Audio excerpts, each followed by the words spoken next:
Bismillahirrahmanirrahim. Assalamualaikum warahmatullahi wabarakatuh. Innal hamdalillah nahmaduhu wa nasta'inuhu wa nastahdihi wa nastaghfiruh wa na'udzu billahi min shururi anfusina wa min sayyiati a'malina.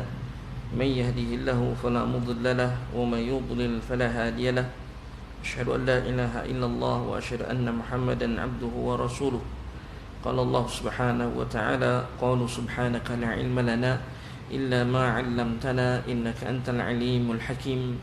Qala rabbi shrah li sadri wa yassir li amri wahlul 'uqdatam min lisani yafqahu qawli. Wa qala an-nabiy sallallahu alaihi wasallam fa inna asdaqal hadithi kitabullah wa khairal hadi Muhammad sallallahu alaihi wasallam wa syarrul wa kullu muhdatsatin bid'ah wa bid'atin dhalalah wa kullu dhalalatin fin nar atau kama qala an-nabiy sallallahu alaihi wasallam. Amma ba'd.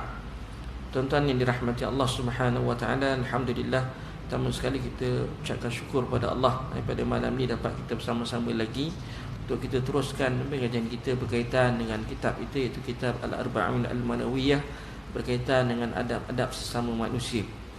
Kita masuk bab yang ke-25 ke 24? 25. Bab yang ke-25, adab sebelum tidur, tuan-tuan. Berkaitan dengan adab sebelum tidur. Saya bacakan terlebih dahulu hadis-hadisnya yang disebutkan dalam kitab ini. Muallif ataupun pengarang hafizahullah taala, dia kata, saya meriwayatkan hadis dalam bab ini daripada guru saya, iaitu Syekh Haji Sanusi. Ini bukan MB ya. Jangan silap faham lah. Guru dia Syekh Haji Sanusi bin Haji Saleh bin Lebay Nuh Muhammad Nur Al-Khalidi. Dia lebih dikenali dengan Tokai Kedah, dengan sanad yang bersambung kepada Abu Hurairah radhiyallahu anhu. Beliau berkata, sabda Rasulullah sallallahu alaihi wasallam, apabila seorang di antara kalian mendatangi tempat tidurnya, hendaklah dia mengambil, memegang bahagian dalam kainnya dan mengibaskannya pada tempat tidur, lalu menyebut nama Allah padanya. Sesungguhnya ia tidak tahu apa yang datang pada tempat tidurnya selepas ia meninggalkannya. Hadis ini riwayat Muslim, nombor hadisnya 2714. Yang kedua, Abu Hurairah radhiyallahu anhu meriwayatkan bahawa Rasulullah sallallahu alaihi wasallam bersabda, sesiapa yang tidur di malam hari dalam keadaan pada tangannya terdapat sisa-sisa lemak ataupun bau daging, kemudian berlaku sesuatu padanya pada malam tersebut, maka tiadalah yang harus dipersalahkan kecuali dirinya sendiri. Hadis riwayat Bukhari dalam kitab Adabul Mufrad, nombor hadisnya 11220. Yang ketiga, Ubadah bin Samit radhiyallahu anhu meriwayatkan bahawa Rasulullah sallallahu alaihi wasallam bersabda, sesiapa yang terjaga di tengah malam lalu membaca la ilaha illallah wahdahu la syarikalah lahul mulku wa lahul hamdu wa huwa ala kulli syai'in qadir, alhamdulillah wa subhanallah wa la ilaha illallah wallahu akbar wa la hawla wa la quwata illa billah. Kemudian dia berkata, ya Allah, ampunilah bagiku, lantas berdoa, nescaya akan dikabulkan baginya, dan sekiranya dia berwuduk dan bersalat, nescaya salatnya diterima. Hadis riwayat Bukhari, nombor hadisnya 1154. Tuan-tuan yang dirahmati Allah Subhanahu wa taala, bila tidur, bila sebut berkaitan dengan tidur ni, tuan-tuan, kita ada tidur malam dan tidur siang, katakan. Tapi yang dibahaskan dalam kitab fiqh ataupun dalam berkaitan dengan adab tidur ni, tuan-tuan, dia fokuskan kepada dua. Yang pertama, tidur siang yang disebutkan qailulah, yang disebutkan sebagai qailulah. Yang kedua, tuan-tuan macam Allah Subhanahu wa taala, tidurnya waktu malam. tidurnya waktu malam, iaitu selepas salat Isya. Ada tidur yang harus, yang itu dua tadi ialah malam tu rutin, memang Allah Subhanahu wa taala jadikan waja'alna al-laila libasa waja'alna an-nahara ma'asha. Dan hadis untuk qailulah itu memang sabit.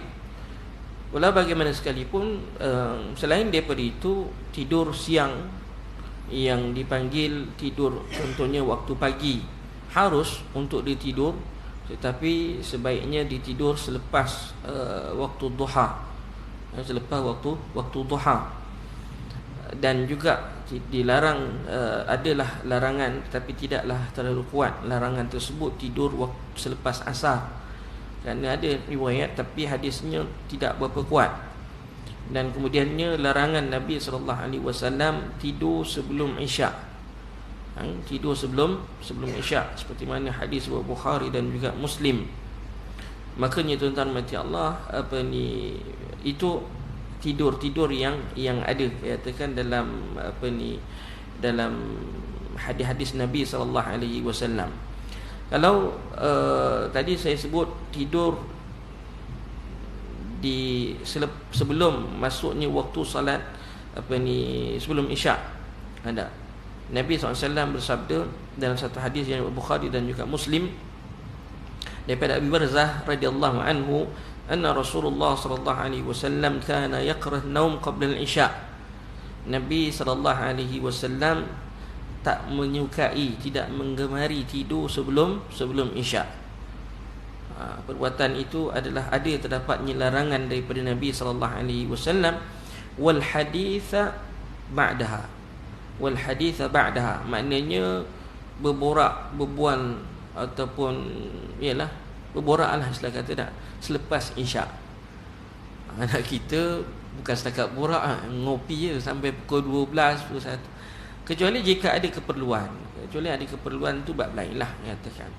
Jadi kan Nabi sallallahu alaihi wasallam yaqrah an-nauma qabla al-isya'i wal hadith ba'daha. Nabi SAW melarang tidur sebelum Isya dan berborak tanpa ada sebab ataupun tanpa borak-borak kosong saja selepas salat Isya. Ini larangan Nabi SAW. Adapun tadi seperti mana ini dalam hadis sahih lah, waktu yang dilarang kita tidur.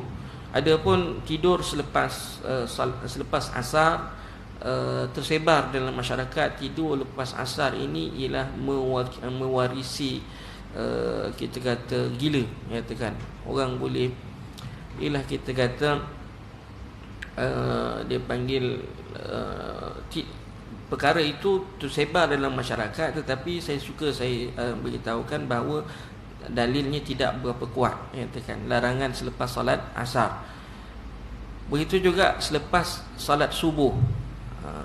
Selepas salat subuh ada terdapat kita kata bukanlah larangan, tetapi kita jelas dalam hadis-hadis Nabi sallallahu alaihi wasallam, Nabi tak tidur lepas salat subuh.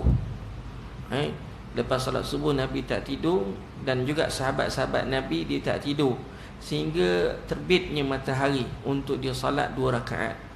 Jadi untuk khilafus sunnah, perkara yang sunat dilakukan selepas salat subuh dan kita berlawanan sebaliknya, maka itu perbuatan itu adalah dianggap sebagai tidak digemari juga, makruh.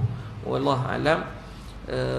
Waktu subuh juga, selepas salat subuh itu Nabi SAW berdoa, Allahumma barik li ummati fi bukurihim, ya Allah, rahmatilah umat aku di waktu pagi mereka, di waktu pagi mereka. Jadi macam Allah, kita lepas subuh tu kalau boleh, kalau nak tidur sekalipun, makna lepaskanlah waktu duha, katakan.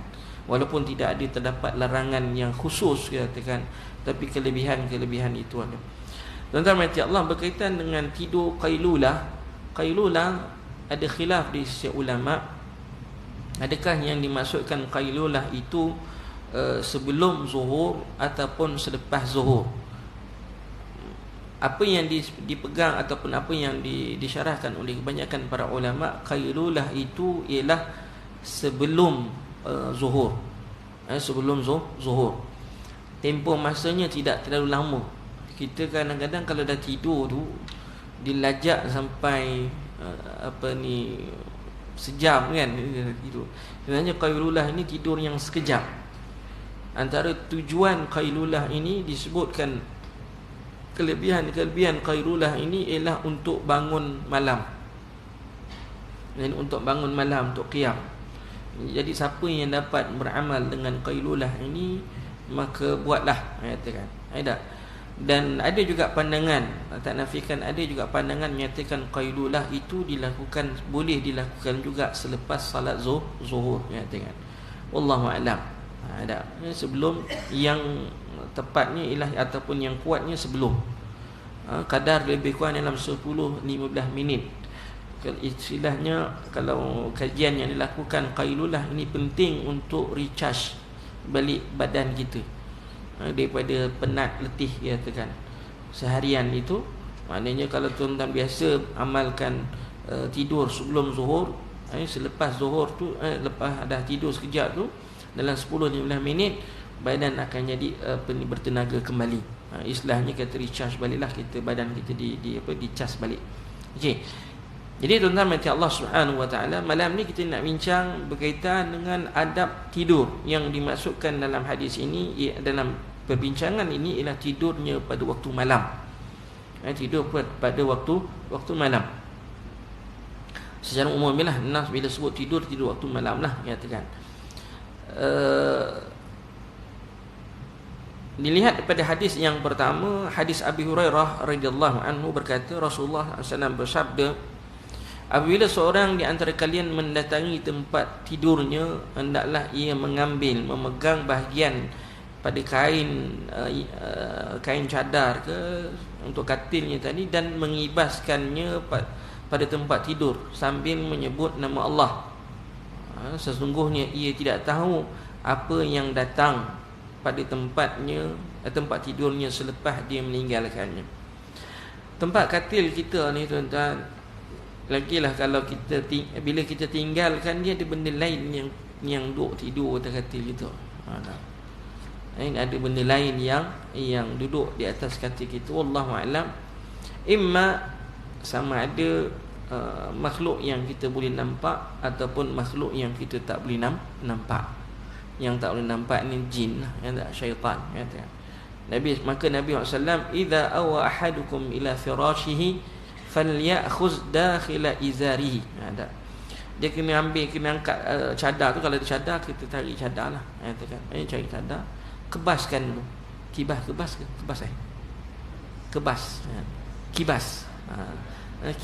dia. Kibaskan dia, goncang-goncang gitu dulu sambil membaca bismillah. Kalau ada setengah riwayat yang saya hafal dulu, katakan kita tepuk pun boleh juga. Kalau tak kibas, kita boleh tepuk sambil baca bismillah. Dengan mudah-mudahan yang masih lagi tidur kat atas katil tadi tu, kalau jin, dia pergilah. Dia pergi. Kalau binatang yang kita nampak, kita boleh sedar akan kehadiran dia. Kita boleh ambil action lepas tu lah, apa yang sepatutnya. Itu sunnah Nabi SAW. Sama ada kita tinggalkan seharian ke, 2 hari ke, seminggu ke, itu adabnya bila kita nak tidur di atas katil. Lebih-lebih lagi kalau kita balik kampung, tempat tu jarang kita guna, katil tu jarang diguna, maka kena buatlah begitu.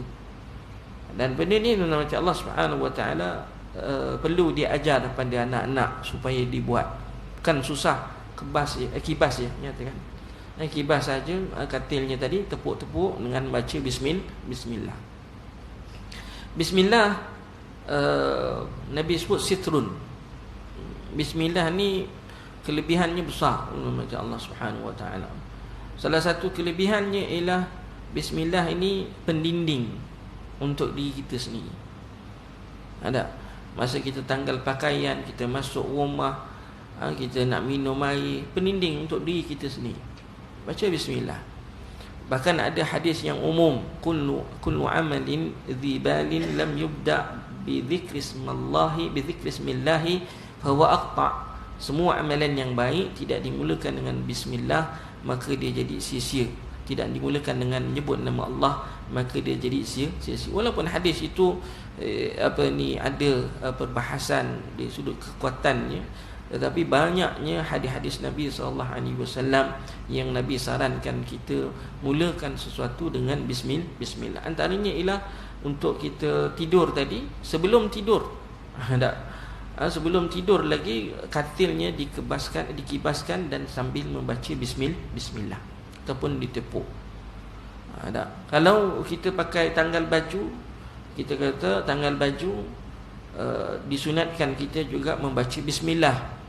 Kerana bila aurat kita terbuka, yang tak nampak yang orang tak nampak. Sebab ialah dalam rumah ada. Kecuali kalau dekat hotel ada kamera, wallahu a'lam. Tapi bismillah itu sebagai sitrun, kata Rasulullah SAW, pendinding.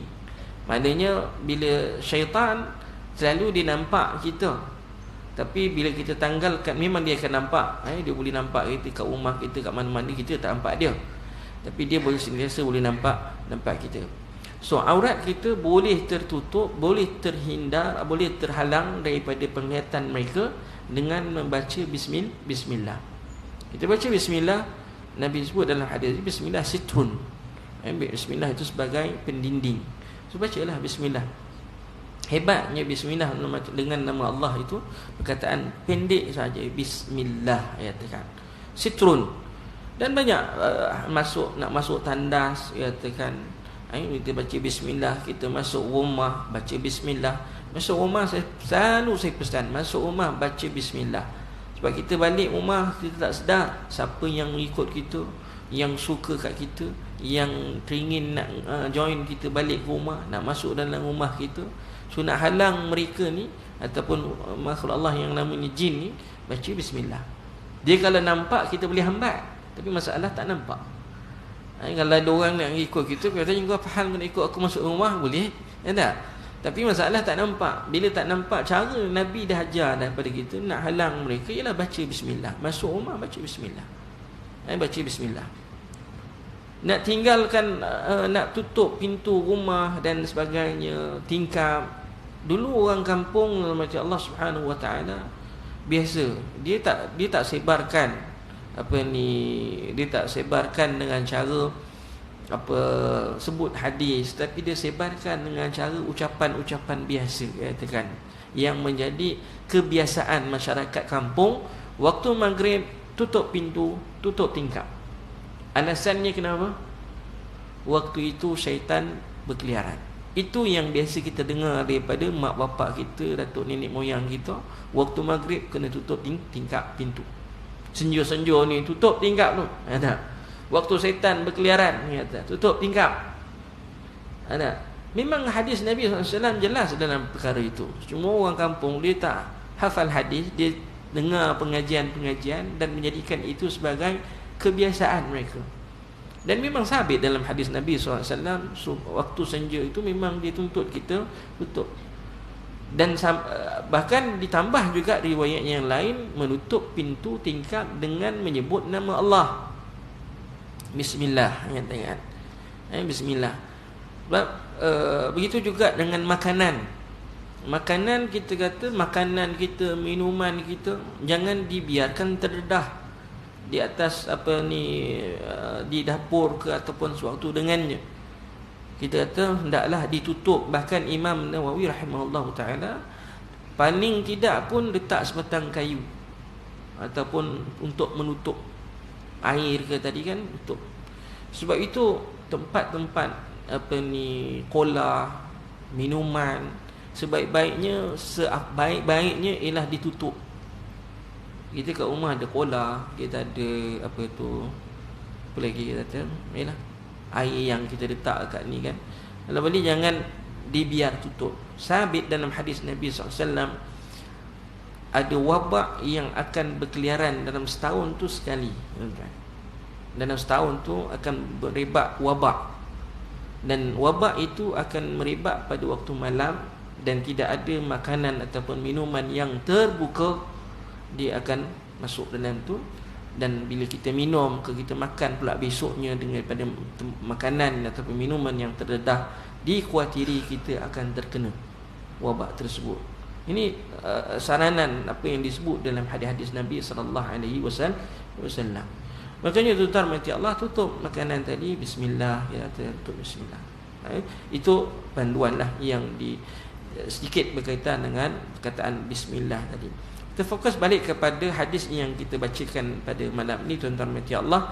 Masa ketika kita sebelum kita nak tidur, kita sampai saja katil, kita kibaskan dulu katil tersebut, selimutnya tadi ataupun cadarnya, untuk nak mengelakkan tadilah dua benda perkara tadi, sama ada binatang yang tak sepatutnya dia duduk atas katil, kita sempatlah kita ambil reaction, ataupun ada benda-benda makhluk yang lain supaya mereka pergi keluar ataupun beralih daripada tempat tidur itu. Wallahu a'lam bissawab. Itu hadis yang pertama. Hadis yang kedua, banyak lagi sebenarnya hadis-hadis antara adab-adab tidur nanti Allah Subhanahu wa taala yang Syekh ni dia ataupun muallif pengarang ni dia sebutkan apa yang kita dah tahu awal-awal lagi. Hadis-hadis ni diriwayatkan daripada ulama-ulama Melayu kita. Tapi kalau nak kita rujuk dalam kitab-kitab yang besar, banyak lagi adab-adab yang ni. Cuma hadis kitab ni dia fokus kepada periwayatan hadis daripada ulama-ulama Melayu. Daripada ulama-ulama Melayu. Kalau tuan-tuan tengok tadi awal-awal lagi, daripada Syekh Haji Sanusi bin Haji Saleh katakan, ada bin Lebay Nuh Muhammad Nur Al-Khalidi katakan. Jadi di sini tuan-tuan macam Allah Subhanahu wa taala tidaklah difokuskan ke semua riwayat yang ada dalam bab ni. Tapi sementara kita dah masuk bab ni, suka saya kongsikan pada tuan-tuan antara adab-adab tidur yang kita mampu kita boleh buat, kita buat. Yang tak mampu kita nak buat, tak apa, tak ada masalah. Kita kata mungkin bukan semua kita kena buat, kan. Jadi kalau kita boleh buat, alhamdulillah. Antaranya ialah kita berwuduk sebelum tidur. Kita berwuduk sebelum tidur. Itu antara sunnah Nabi SAW, seperti mana thabit dalam hadis sahihain dari Bukhari dan Muslim daripada Barra' bin Azib radhiyallahu anhu. Katanya sabda Rasulullah sallallahu alaihi wasallam, "Idza ataita madja'aka fatawadda wudu'aka lis-salah." Apabila seorang itu nak tidur, katakan, maka dia berwuduklah. Berwuduk, tidur malam ni maksudnya tidur malam, maka berwuduklah. Wuduk seperti mana untuk salat.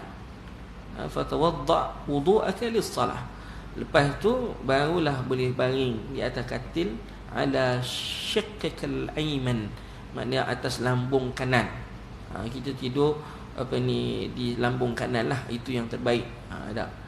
Itu yang terbaik. Selepas tu kita melentang ke pusing ke lambung kiri ke, wallahu alam. Tapi nak mula tidur sebaik-baiknya atas lambung kanan, katakan. Lambung dipanggil lambung kan. Katakan lambung kanan. Okey. Dan adalah zikir-zikir yang Nabi ajar. Allahumma aslamtu wajhi ilaika wa fawwadtu amri ilaika wa alja'tu dhahri ilaika raghbatan wa rahbatan ilaika la malja'a wa la manja minka illa ilaik. Allahumma amantu bi kitabika alladhi anzalta wa bi nabiyyika alladhi arsalta fa in muttu min lailatika fa anta 'ala al-fitrah waj'alhunna akhir ma takallama bihi. Katakan. Jadi ni antara zikir yang sabit, tapi panjang. Panjang. Kita tak baca yang ni lah, panjangan. Biasanya kita baca zikir zikir yang pendek, untuk tidur yang biasa kita amalkan, kita bacakan setiap kali kita nak tidur. Kemudian membaca Allah Subhanahu wa taala. Yang kedua, katakan antara yang kita boleh baca ialah yang tak sebut dalam hadis ni, ialah kita membaca 3 qul dan disapukan pada seluruh badan selepas sahaja selesai. Kita baca 3 qul muawwidzat, iaitu qul huwallahu ahad dan qul a'udzu birabbil falaq dan qul a'udzu birabbin nas. Sebenarnya sabit perbuatan ini Nabi SAW sebut adalah hadis daripada Aisyah radhiyallahu anha fima rawahu al-Bukhari anna Nabi SAW, bahawa Nabi SAW apabila dia duduk di atas katil nak tidur tuan, setiap malam apa yang Nabi buat ialah Nabi jama'a kaffaihi, dia kata jama'a kaffaihi summa nafasa fihima fa qara'a fihima. Nabi lekatkan kedua belah tangan, Nabi baca apa muawwizat tadi, qul huwallah sampai habis, qul a'udzu birabbil falaq sampai habis, dan qul a'udzu birabbin nas sampai habis, nyatakan. Dan diulang, ada setengah riwayat tu ya tadi ulang sebanyak 3 kali, ataupun sama ada baca qul huwallah, qul a'udzu birabbil falaq, qul a'udzu birabbin nas sekali, tiup sapu seluruh badan sampai kat mana yang tangan yang boleh sampai, and then ulang sebanyak 3 kali. Ulang sebanyak 3 kali, katakan. Dia kata thumma yamsah bihima mastata'a min jasadi, yabda bihima, mula daripada kepala. Lepas kita kata mula daripada kepala, lepas kita tiup tu kita ambil kepala, kemudian sapu muka, kemudian nama Allah Subhanahu wa taala bahagian depan, dan baru bahagian belakang.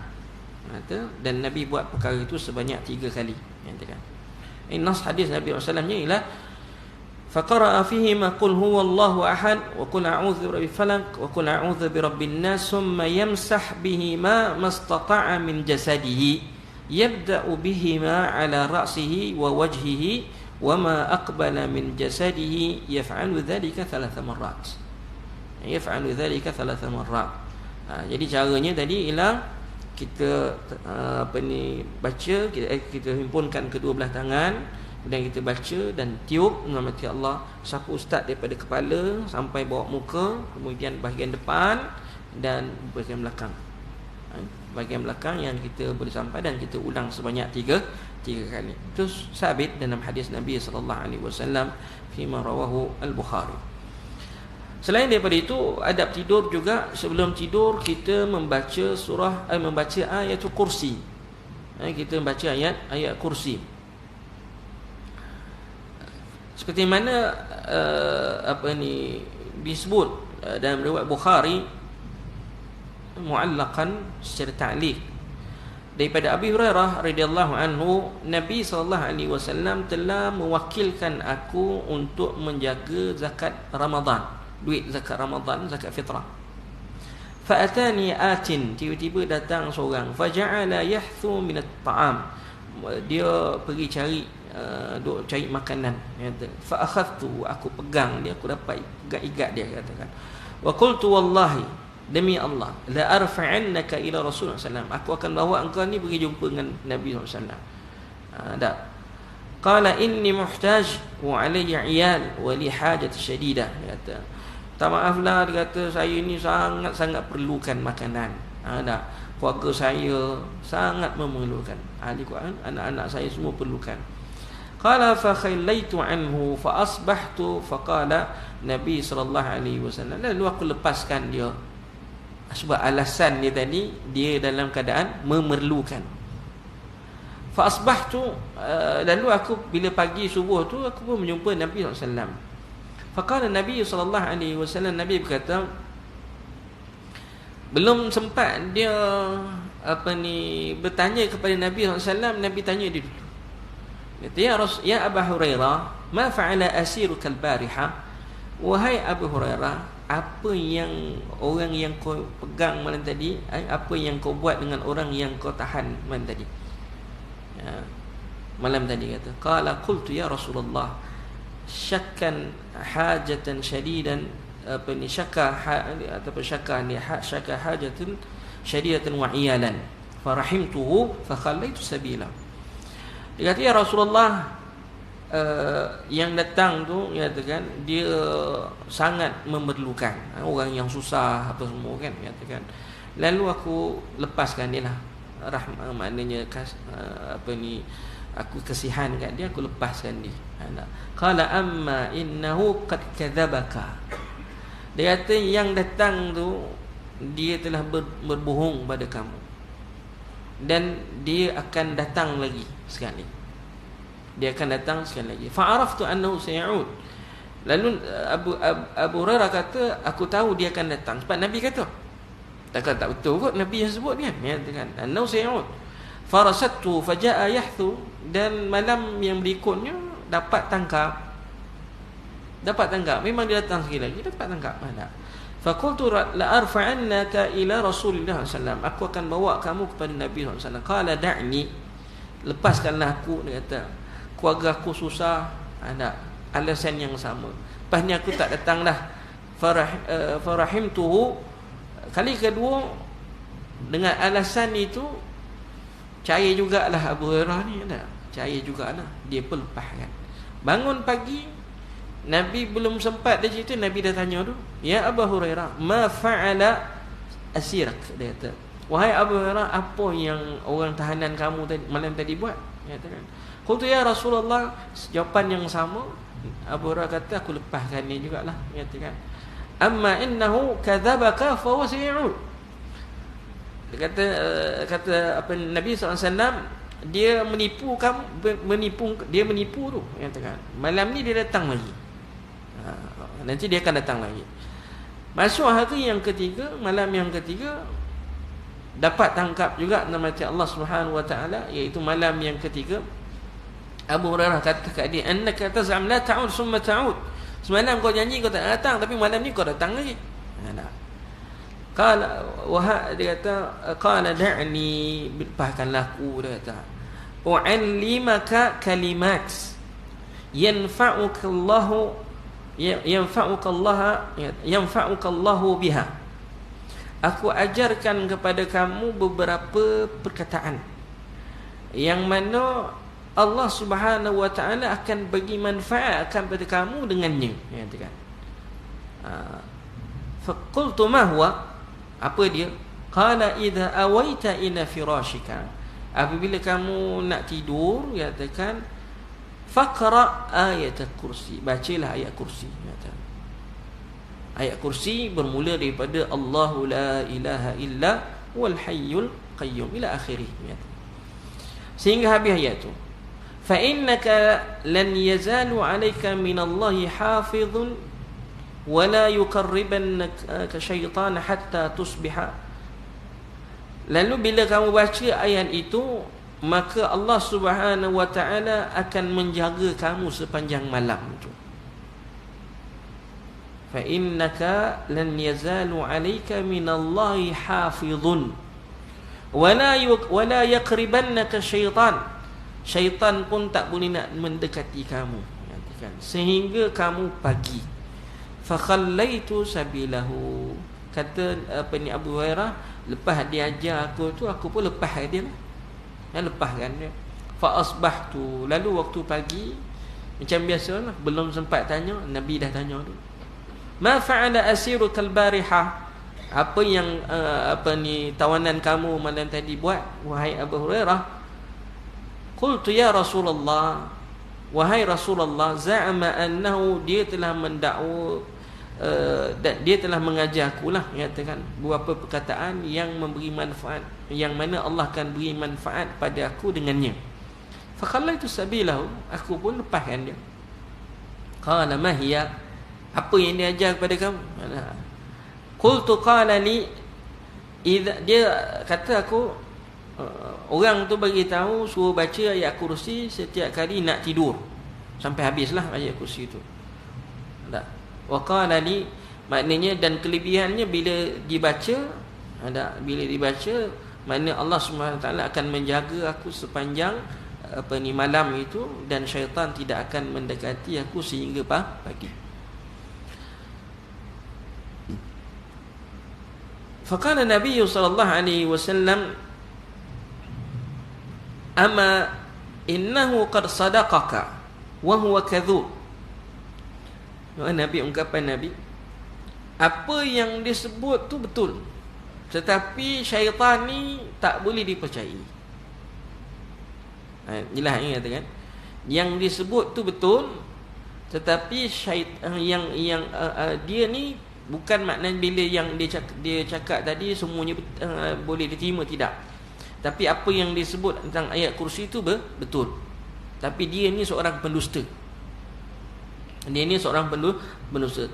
Ta'lam, wahai Abu Hurairah, tahu tak kamu siapa yang bercakap dengan kamu tadi selama 3 hari itu? Abu Hurairah kata, la, aku tak tahu. Qala dzaka syaitan. Yang datang pada kamu tu ialah syaitan yang menyerupai manusia. Jin, ya. Ada. Jadi tuan-tuan mati Allah Subhanahu wa taala, hadis riwayat Bukhari. Maka ini yang berlaku. Maka sunatlah kita membaca ayat kursi. Hadis ini menceritakan kepada kita tamanya tuan-tuan mati Allah, ialah syaitan tadi ataupun jin, dia boleh menyerupai manusia. Dia boleh menyerupai siapa sahaja yang dia nak dengan izin Allah Subhanahu wa taala.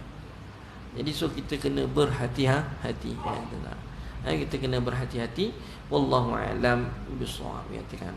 Dan kemudian ya tuan-tuan mati Allah, syaitan ni kadzub ni dia panggil sirah mubalaghah, katakan banyak berdusta, katakan seorang yang banyak berdusta, kadzub, pendusta. Jadi tak boleh dipercayai, tak boleh percaya.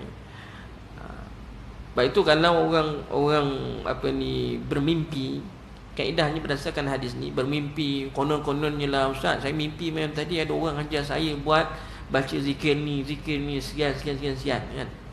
Kan ada kan orang mendakwa macam tu. Apa yang perlu kita buat ialah bila mendapat sesuatu amalan melalui mimpi, maka tak boleh kita nak terus amal. Tak boleh kita nak terus amal. Apa yang perlu buat ialah kita merujuk kepada orang alim, orang yang tahu tentang nas hadis Nabi SAW. Kalau amalan itu sabit dalam Al-Quran, dalam hadis Nabi SAW, maka boleh diamalkan. Tapi bukan orang tu yang ajar, bukan kerana orang yang mimpi tu, tetapi kerana ianya sabit dalam Al-Quran dan hadis Nabi SAW. Menjadi satu kesalahan apabila kita melakukan amalan melalui mimpi semata-mata tanpa kita melihat kepada nas Al-Quran dan hadis Nabi. Ada tak Nabi suruh ataupun dalam Al-Quran menyuruh kita melakukan perbuatan-perbuatan tersebut, kata zikir-zikir, amalan-amalan tersebut. Dikhawatiri inilah kita tak tahu yang datang pada kita tadi itu betul ataupun tidak, katakan. Ataupun memang yang datangnya yang bercakap dengan kita tu syaitan boleh menyerupai manusia, boleh menyerupai siapa saja dalam mimpi kita, katakan. Dengan datang berjubah putih, berserban dan sebagainya, mengatakan kepada kita kau kena amal ni, sedangkan perkara tersebut namanya Allah waliyazbillah mungkin jauh daripada syariat. Dan kalau ia sabit dalam Al-Quran, dalam hadis, beramal dengan amalan tersebut bukan kerana mimpi tadi, tetapi kerana Nabi yang suruh, Nabi yang dalam syariat ada disebut. Wallahu a'lam. Itu tuan-tuan yang kita kena faham baik-baik. Kemudian tuan-tuan macam Allah Subhanahu wa taala, selain daripada itu, kita juga disunatkan untuk bertasbih, bertahmid, bertakbir ketika nak tidur. Zikir yang bertasbih subhanallah sebanyak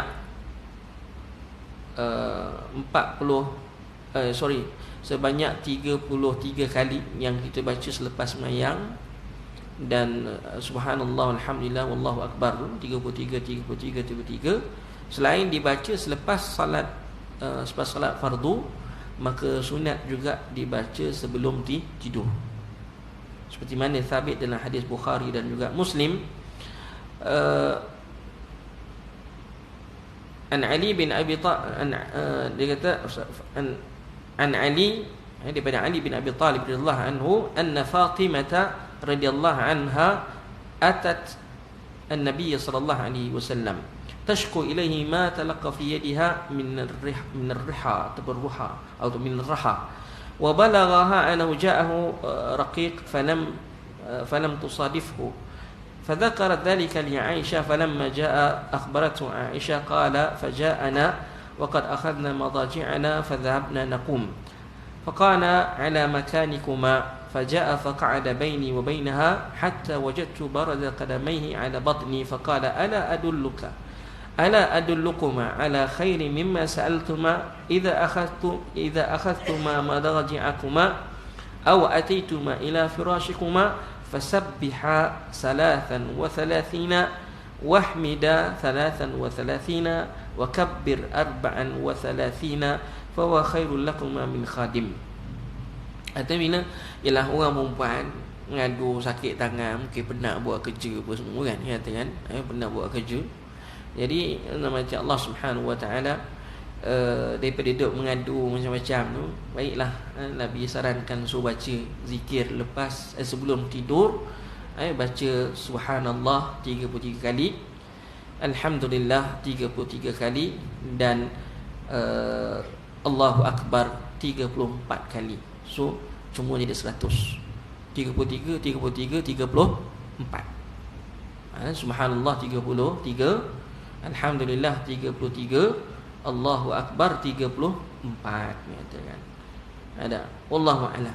Dan Nabi sebut fa huwa khairul lakuma min khadimin.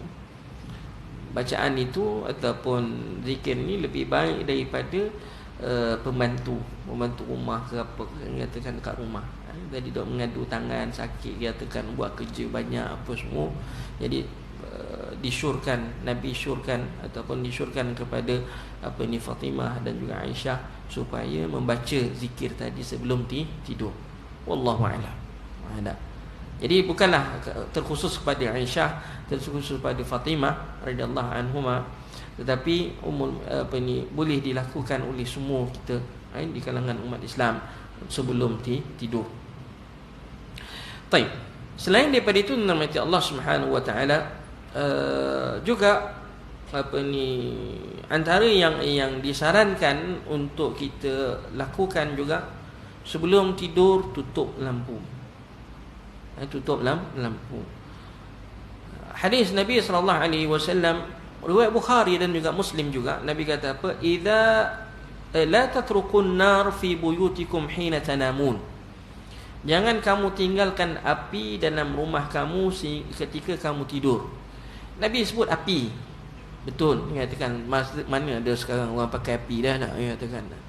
Kalau pelita memang nas lah, tak boleh, memang kena tutup.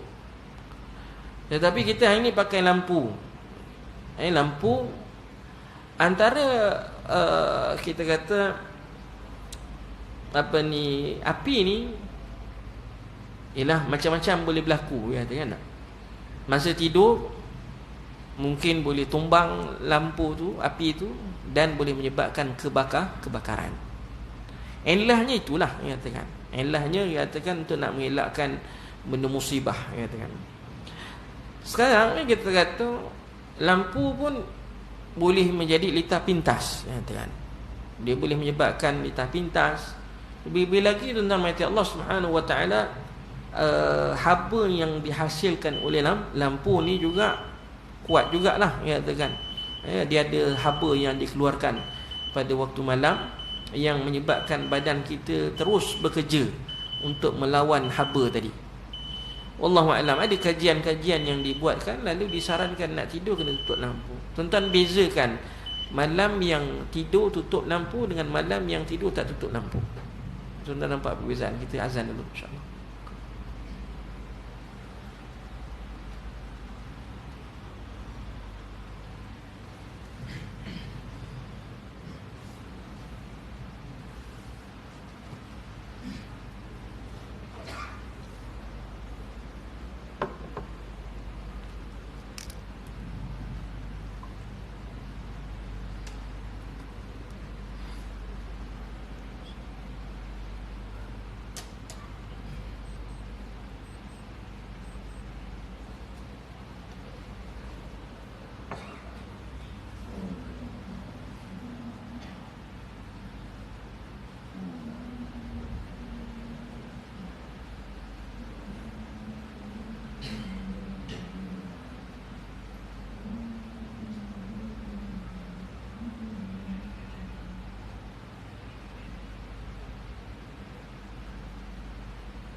Baik. Jadi tuan-tuan mati Allah Subhanahu wa taala, maka kita kiaskan pasal apa ni api tadi tu kepada hari ini kita guna lampu lah katakan. Wallahu a'lam. Nabi sebut dalam satu hadis juga riwayat Abu Hurairah dalam Bukhari dan juga Muslim daripada Abi Musa qala ihtaraka baitun ala ahlihi bin Madinah min al-lail. satu ketika sebuah kata Abi Musa Al-Asy'ari radhiyallahu anhu, dia kata berlaku kebakaran dekat rumah keluarga dia di Madinah satu malam lah, kan. Lalu diceritakan kepada Nabi sallallahu alaihi wasallam, dan Nabi sallallahu alaihi wasallam sebut, inna hadhihi an-nar innama hiya aduwwun lakum fa idza nimtum fatfi'uha ankum. Sesungguhnya api ini musuh kamu. Apabila kamu tidur, maka tutuplah dia. Tutuplah lampu tu. Tutuplah api tu. Api tu ditutup. Lepas tu kita kiaskan hari ini dengan kisahnya ialah kaedahnya ialah kebakaran. Boleh menyebabkan kebakaran. Tu illah dia. Disebabkan ada illah yang mungkin juga boleh berlaku pada lampu-lampu yang terbuka ni, tuan-tuan rahmati Allah. Allahu a'lam. Katakan disarankan juga sebaik-baiknya kita tutup juga lampu bila nak tidur. Cuma ialah kita kadang-kadang orang ustaz bagi alasan tak boleh tidur lah, lampu tutup lah. Itu mungkin sebab kita kata ialah mungkin dah terbiasa tidur dengan membuka lampu. Allahu a'lam. Cubalah katakan tak. Dan selain daripada itu, tadi saya pun dah sebutkan, kita tutup tingkap, tutup pintu, tutup makanan, minuman, semua dengan ketika nak tidur. Wallahu a'lam. Kalau pintu waktu maghrib tu ataupun waktu malam, masuk je waktu malam, disunatkan kita tutup pintu. Nabi sebut iza tajnaha al-lail wa qala junuh al-lail fakuffu sibyanikum. Habis waktu senja ni panggil anak-anak kamu masuk ke rumah. Nabi kata fakuffu sibyanikum, panggil masuk ke rumah. Ada fa inna syaitanu tantashiru hina idzin. Ni orang tu dulu kata waktu maghrib ni masuk rumah, syaitan berkeliaran waktu ni. Ada hadis Nabi sallallahu alaihi wasallam. Ada. Fa inna syayatin tantashiru hina idzin. Waktu maghrib itu, waktu senja itu adalah waktu syaitan berkeliaran, katakan. Fa idza dhahaba as-sa'ah min al-isya' fakhulluhum. Kalau dah kita kata dah masuklah, katakan dah maghrib, dah malam, dah lepas maghrib tu bolehlah lepaskan balik, katakan. Kalau nak keluar tu bolehlah keluar. Dan Nabi sarankan wa aghliqi babaka wadhkur ismallah. Ini yang saya sebut tadi, tutup tingkap, tutup pintu dengan sebut nama Allah. Tutuplah pintu-pintu rumah kamu dan sebut nama Allah. Wadhkur ismallah, katakan. Wa atfi misbahaka wadhkur ismallah. Nak tutup lampu pun kena sunat juga baca bismillah. Wa auki siqaaka wadhkur ismallah. Maknanya kita katakan nak tutuplah juga makanan minuman kamu tadi dengan sebut nama Allah. Walau di situ nama Allah Subhanahu wa taala ada kelebihan-kelebihan yang ialah kita kata kita disunatkan menutup dan menyebut nama Allah Subhanahu wa taala. Hadis yang kata satu malam tu ada wabak yang akan terkeluar seperti mana dalam riwayat Sahih Muslim, tadi riwayat Bukhari dan juga Muslim. Nabi sebut dalam hadis dia ghuttu al-ina wa auqu as-siqa, katakan. Maknanya tutuplah minuman kamu, tutup ialah bekas-bekas air, tutup semua. Cawan-cawan air, bekas-bekas air, gelas yang kita kata minuman kamu tu tutup. Fa inna fis sanah, dalam setahun, lailatan, ada satu malam, laisa dikata yanzilu fihi wabak, akan ada satu malam yang akan turun di dalamnya wabak. Malam bila? Wallahu a'lam, kita tak tahu. Tapi dalam setahun ada satu malam. La yamurru bi ina'i laysa 'alayhi ghita' aw siqa' laysa 'alayhi wika' illa nazala fihi min dhalikal waba'.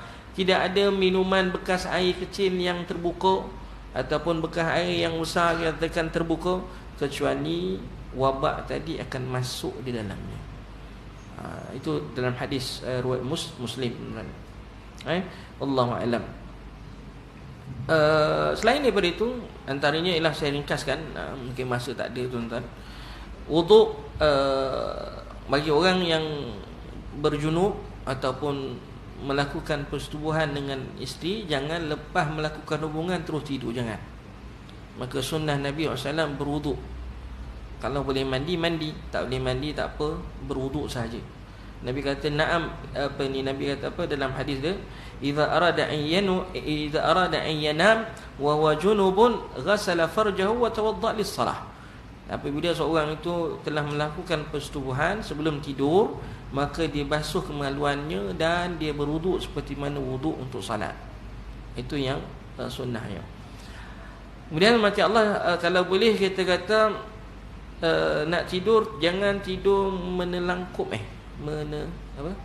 menelangkup tidur atas perut menierap, menelangkup menierap sering.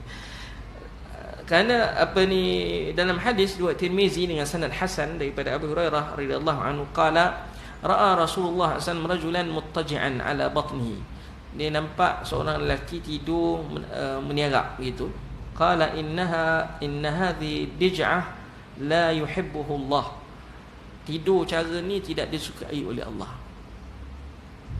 Tidak disukai oleh Allah. Itu sabit dalam hadis inna hadhi dij'ah la yuhibbuhu Allah. Katakan Nabi tegur seorang tidur menierap, Nabi tegur tidur jenis ni Allah tak suka.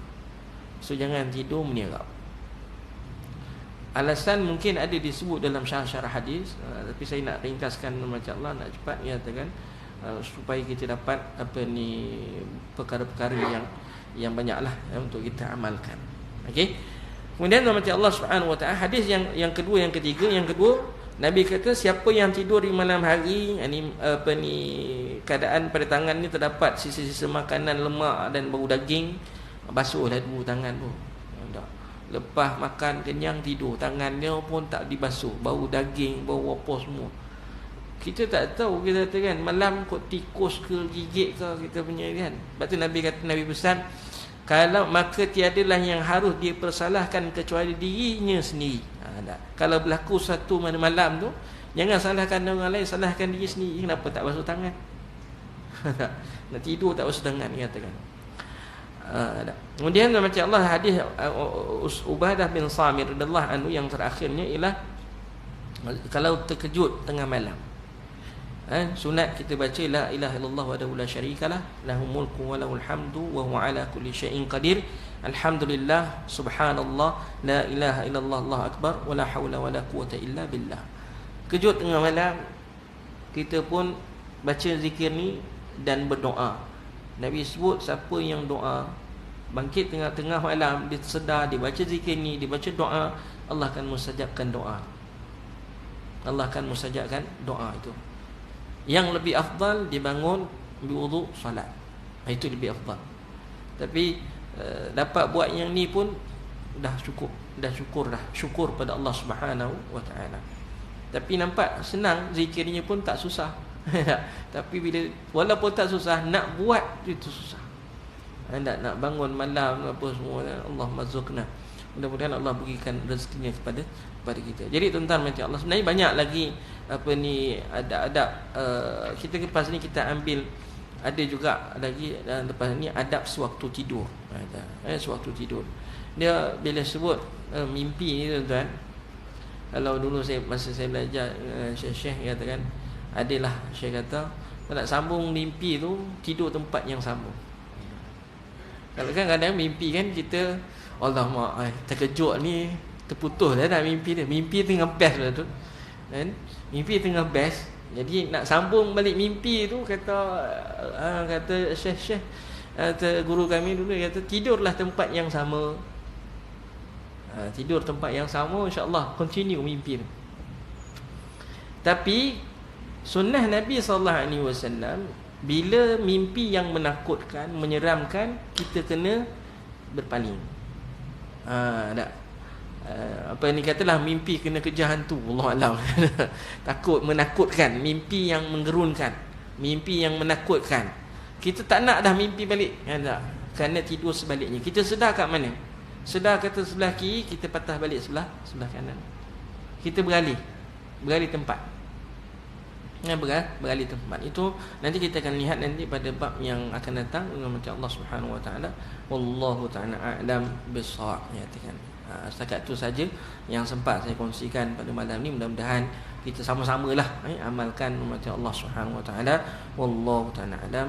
Setakat itu saja, mari kita doa. Bismillahirrahmanirrahim. Allahumma ja'alna hadha jam'a marhuma wa tafarruqana min ba'dihi tafarruqan ma'suma. Allahumma inna nas'aluka ilman nafi'a wa 'amalan mutaqabbala wa rizqan tayyiba wa husna ibadatik. Allahumma a'inna 'ala dhikrika wa syukrika wa husni ibadatik.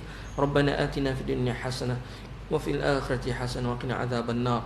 Wa sallallahu ala Muhammad wa ala alihi wa sahbihi wa baraka wa sallam. Walhamdulillahi rabbil alamin. Subhanakallahumma bihamdika asyhadu an la ilaha wa astaghfiruka wa atubu ilaik. Assalamualaikum warahmatullahi wabarakatuh.